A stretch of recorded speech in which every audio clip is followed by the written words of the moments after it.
Hi, this is Mary from the Daily Sew. In this two-part video series, I'm going to be showing you how to make a hood and a cape. Or we'll do wings too. In this video, we're going to be making the hood, to which you can add horns of all different sizes, all different kinds of ears. You could add antennae, you could add a fin, or you can leave it blank.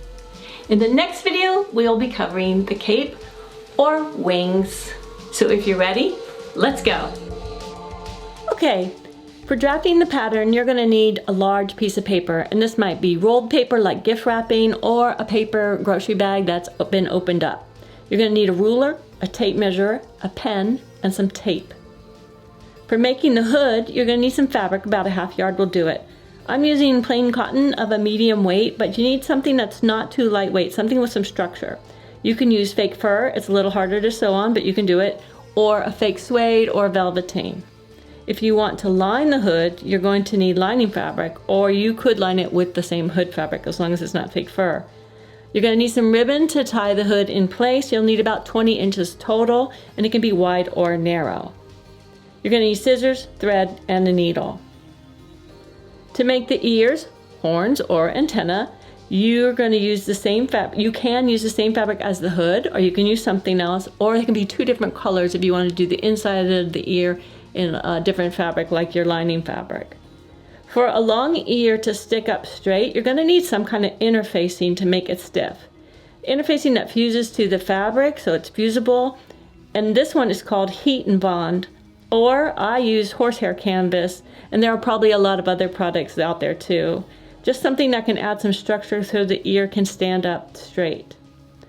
You can also place wire or a pipe cleaner in the ear to make it bendable or posable. And if you're making horns, you're going to need some stuffing to give them the fullness to make them dimensional and round at the bottom. To draft the pattern, you're going to need two measurements. Start at the base of the neck and go up and over the head, ending where you started. That's measurement A.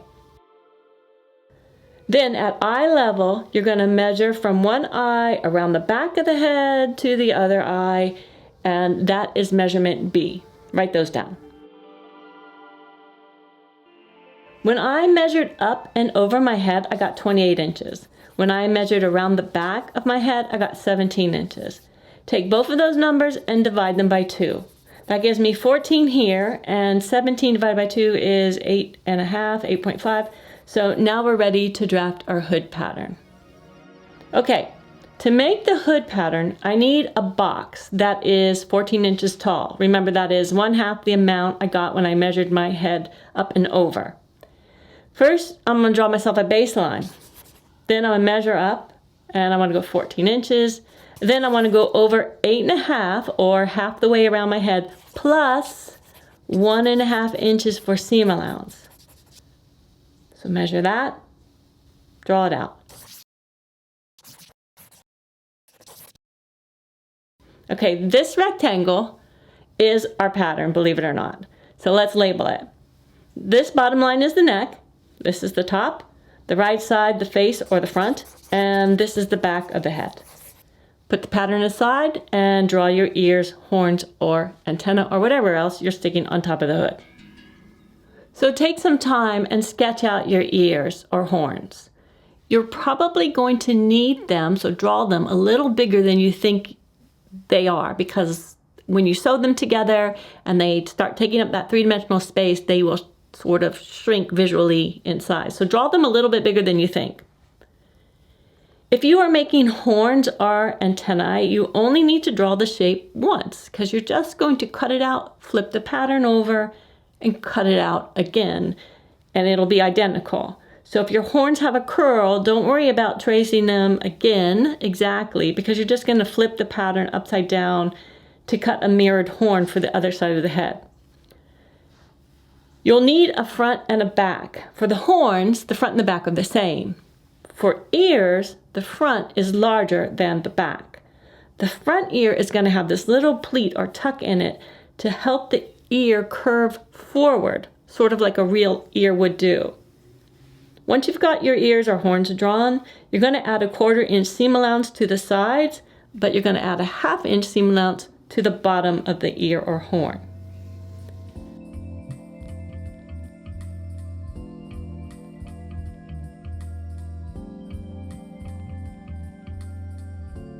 The horn pattern is done. You're going to cut 4 pieces to make 2 horns, because each horn needs a front and a back.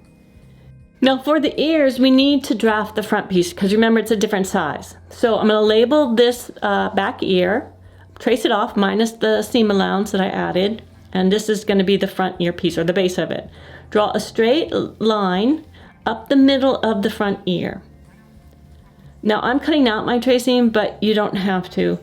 Then I'm going to cut on that line I just drew from the bottom to the top, but not all the way through. So I don't have 2 pieces. I didn't cut the ear in 2. I just have a line that goes almost to the top of the ear. Now I'm going to tape that pattern down to another piece of paper and spread the bottom of the pattern apart so that there's about a 1/2 inch in between the 2 sides. Now the ear, the front ear, is 1/2 inch bigger across the bottom than the back ear.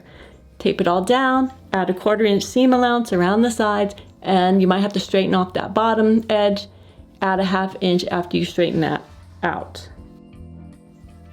You may want to sew up a test ear in some scrap fabric before cutting out your good fabric, just to check the shape and the size and all of that stuff, in case you want to do any modifications. All right, let's cut the hood out. Fold the hood fabric so that the top of the hood pattern can be placed on the fold.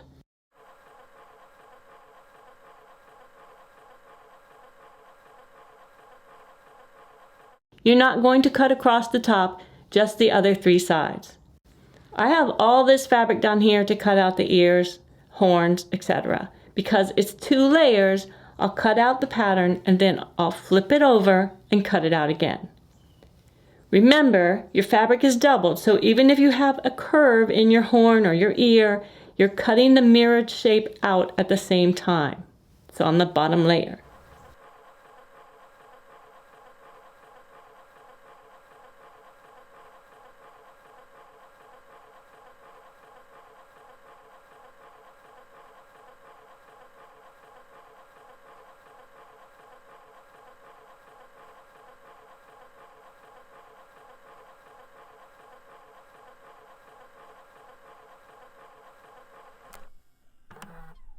When all that's cut out, you're going to cut out the ribbon so you have 2 pieces of about 10 or 11 inches long. You can always trim it later if it's too long. I like to put fray check on the ends to keep it from unraveling because I have it, but you can also use any kind of glue that dries clear. Just put a dab on the end and rub it into the end of the ribbon. Okay, let's make the ears. First, match up the front ears to the back ear, pieces right sides together, so the fabrics are right sides together. You see the wrong sides. If you are using a stiffening interfacing, it should be applied to the back of the earpiece before pinning it to the front earpiece. Remember, the front ear is larger than the back ear, but just line up the outer edges. When the edges are lined up, you'll have a little bump of fabric on the front earpiece. When you sew that bump down, it'll give the ear a little shape and it will make the ear kind of curl inward. So it looks more like a real ear. So your horn pieces are going to match up exactly. We didn't make one side bigger than the other. So you're just going to line those up on the edges, and then when you're done sewing, you're going to stuff them to make them round at the bottom. So go ahead and sew your ears or horns around the sides with a 1/4 inch seam allowance. Leave the bottom open. Okay, my ears are sewn, black on black. You can't see it, so I've traced some of my stitches with the white chalk. So you're going to clip the seam allowance where you have any points. You're taking away that extra bulk. Don't clip your stitches. Clip close, but not through your stitches. Just leave some of the fabric. You're just taking off the tips, as you don't want a hole in the tip of your horn or ears. All right, you're going to turn right side out and gently poke out any of the tips. Chopstick or pencil, they work great. If you use scissors to poke out your tips, don't poke too hard. You might poke through the fabric, and if you accidentally do, just go back and re-sew it. You'll be fine. There's not a lot of shape there yet in the horn, but there will be when we put the stuffing in. To tell the front from the back ear, right now the front is larger, so the seams are kind of turning toward the back piece because it's smaller. You're just going to pinch out the center of the front ear piece and that brings the seams back to the side or even a little bit forward. This makes that curve start to happen in the base of the ear. Now is when you will add any wire apertures if you're using them before we sew it closed. Place a pin in the fold to hold down in the front of the ear, that little pleat down. Then sew the ear shut across the bottom. You can add a zigzag stitch across the bottom edge to keep the ear fabric from unraveling. For horns, you're going to add the stuffing using a chopstick or pencil to get it into the point. But you want to leave the bottom ½ inch or so unstuffed because that needs to fold under the horn to encase all that stuffing. To close up the horn, we sew a long running stitch around the bottom edge, about 1 centimeter up from the edge, and then you gently pull on the stitches to bring the fabric in, and you start stitching it down and together. It's a little awkward and it's not pretty, but it doesn't have to be pretty. You're not going to see it. I'm doing it in yellow thread so that you can see it, but matching thread is better, of course, just in case it does show. When the ears and horns are done, set them aside. It's time to sew the hood. All right, let's sew the hood. Fold the fabric right sides together so the fold is across the top, just like when you cut it out, the fold is across the top. You're only going to sew one seam, and it's down the back here using a 1/4 inch seam allowance. Now that the hood is sewn and it's still inside out, open it up and slip it over your head so that the seam that you just sewed is going down the back of your head. You see that peak? You want to get rid of that. Pinch the peak close to your head, but pinching both the top and the back, and either place a pin or just hold it in place when you slip the hood off of your head. It's easier if you put a pin there. Where you pinch the hood is where you will sew across the peak. So flip it so you can see the seam, so the back side is up, and you will measure from the seam over to each side of the hood. You're aiming to get that seam in the middle there of that triangle. And once you do, you're going to sew across that peak, sew across that hood at the level you pinch. So that's why the mark. That's where you marked it, so you know where to sew it across. Let's talk about ear placement. You're going to put the hood on your head and decide where the ears go.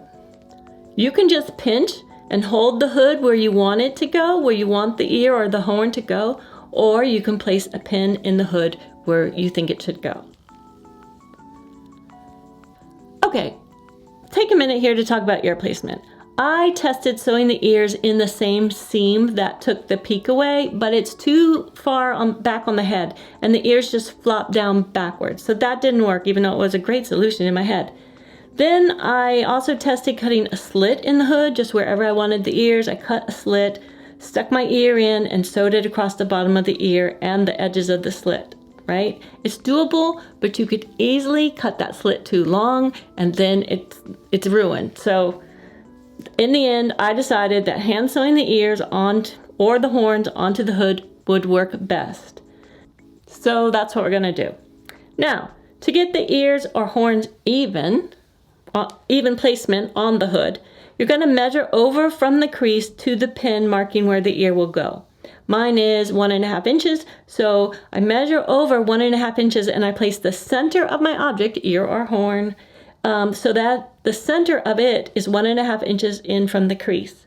Then I do the same for the other side of the hood. And you can measure up from the edge of the hood to make sure you got them evenly far back from the front.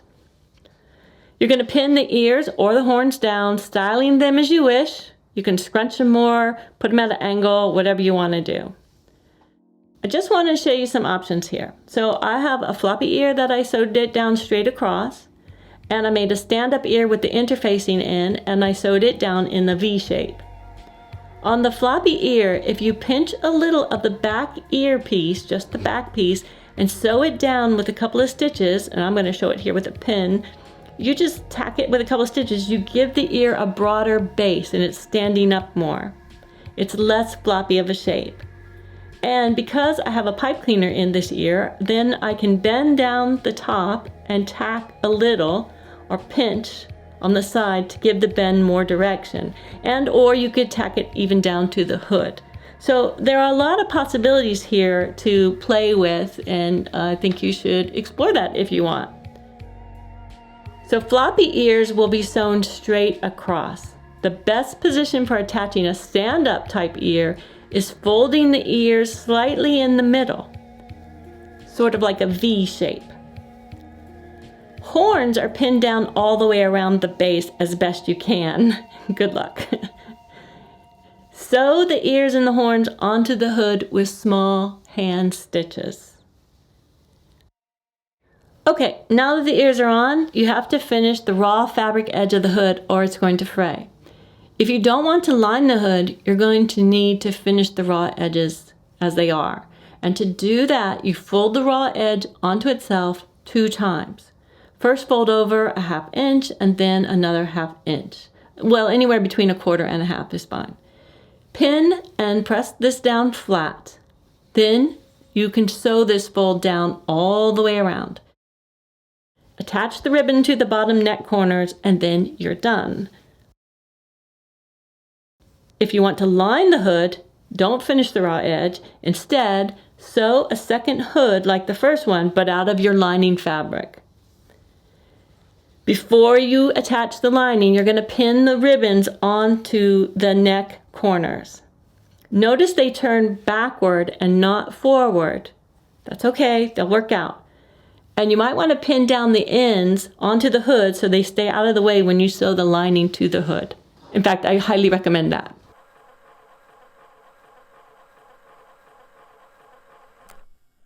Lay the lining and the hood together, right sides touching, and line up the front first at the crease there in the center, and then down to one corner.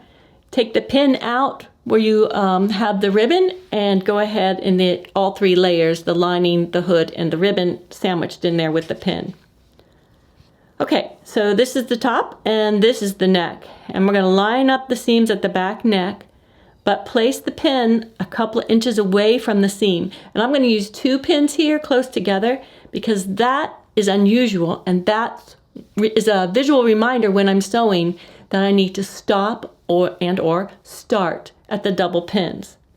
So you're going to start at 1 double pin and you're going to sew all the way around the hood and then stop at the other double pin. This way you have a hole to reach your hand into and pull the right side of the hood out. Makes sense, right? So now it's all sewn up and I'm going to pull it right side out. Unpin the ribbons, line up the seams on the edge so that they're even, and pin so it stays. When you get to the opening, you're going to simply fold in the seam allowance, then sew all the way around the hood to keep everything nice and tidy and close up the opening at the same time.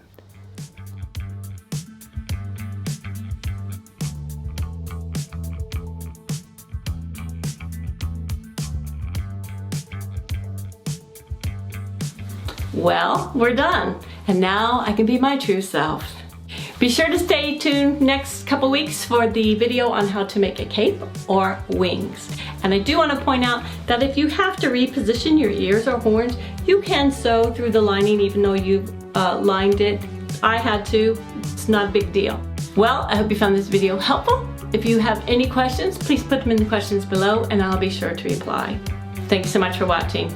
Goodbye.